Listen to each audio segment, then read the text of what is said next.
que é a parábola do festim de núpcias. Então, aqui a gente está acompanhando o capítulo 18, né, do Evangelho segundo o Espiritismo, e essa passagem aqui está no livro de Mateus, capítulo 22, do versículo 1 ao 14.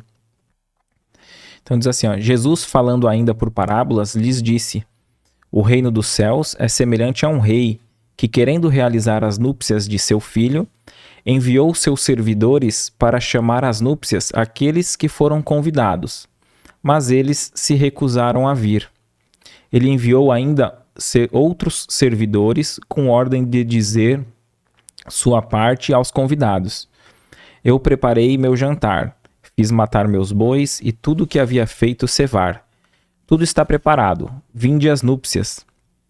Mas eles não se preocuparam e se foram, um à sua casa de campo, outro ao seu negócio, e os outros se apoderaram de seus servidores e os mataram, após lhes ter feito vários ultrajes.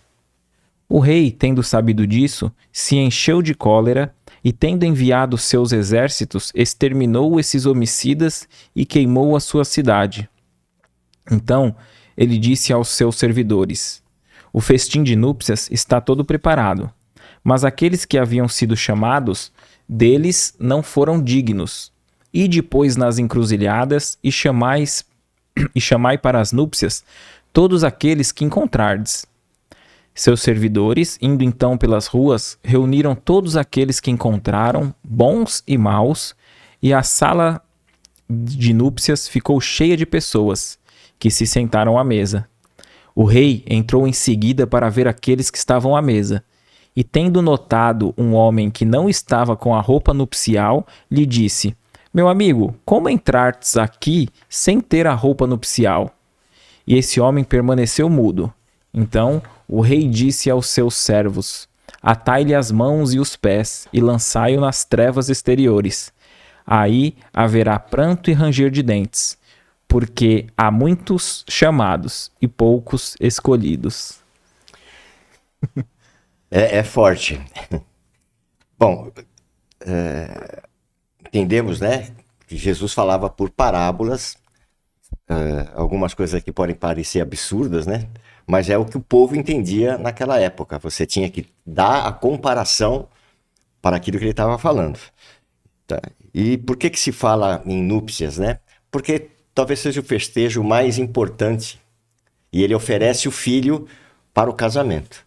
Então, ele diz, o reino dos céus é semelhante e tal. Então, quem está falando aqui, ele está contando a história de Deus Pai, que seria o rei, né? E quando ele fala as bodas do filho, é de Jesus. Né?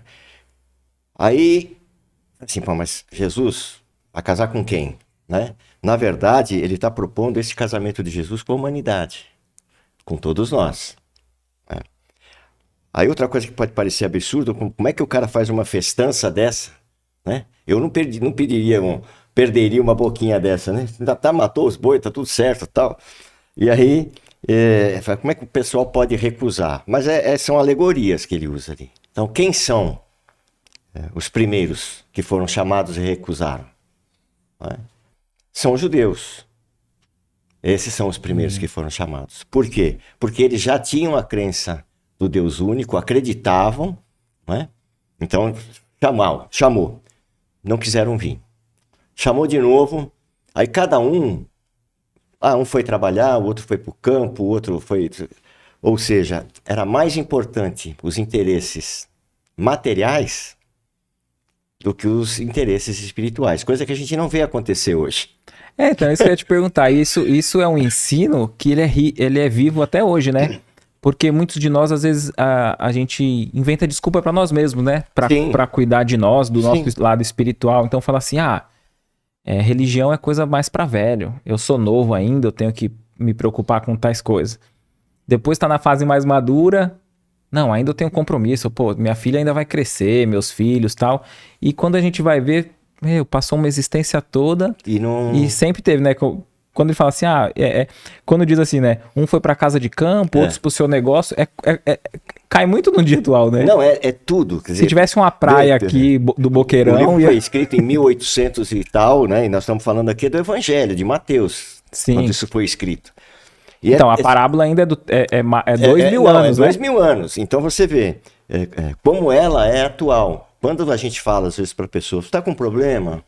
Não tá. Abre o Evangelho. Muita gente vai, o Evangelho foi escrito, sei lá, né? Há 2000 anos. O que vai trazer de... Mas é atualíssimo, é só saber entender o que eles estão falando aqui. Né? E quem são os servos? Os servos são os profetas. Aí fala assim, mas chegou um determinado ponto que ele mandou, o pessoal não quis, recusou, né? Chegaram ao ponto de agredir e matar. Ora, o que aconteceu com os profetas, muitos deles, principalmente com Jesus? Foi o maior dos profetas. Quando ele foi levar a mensagem, os próprios judeus o condenaram, ele sofreu martírio. Então, olha como ele já sabia o que ia acontecer com ele próprio, né? O que ia acontecer com ele próprio. Né? Vamos ver aqui mais um pouquinho que ele fala, tal. Aí ele diz que está tudo certo, está tudo aparelhado, tal. Então, mandou. Na terceira vez, ele pega então e faz assim, então vai e pega todo mundo. É interessante que ele fala bons e maus. Tá. Então ele não faz distinção, né? Exatamente. Aí ele não faz distinção, mas convite. Logo em seguida ele vai falar que a pessoa não está vestida com as vestes nupciais. Perfeito. Aí você pode pensar em um contrassenso.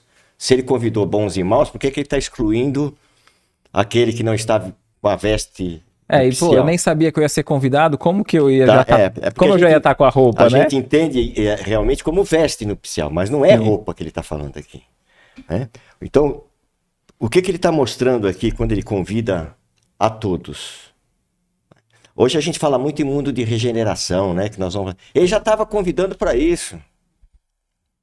Ele já estava convidando a essa mudança.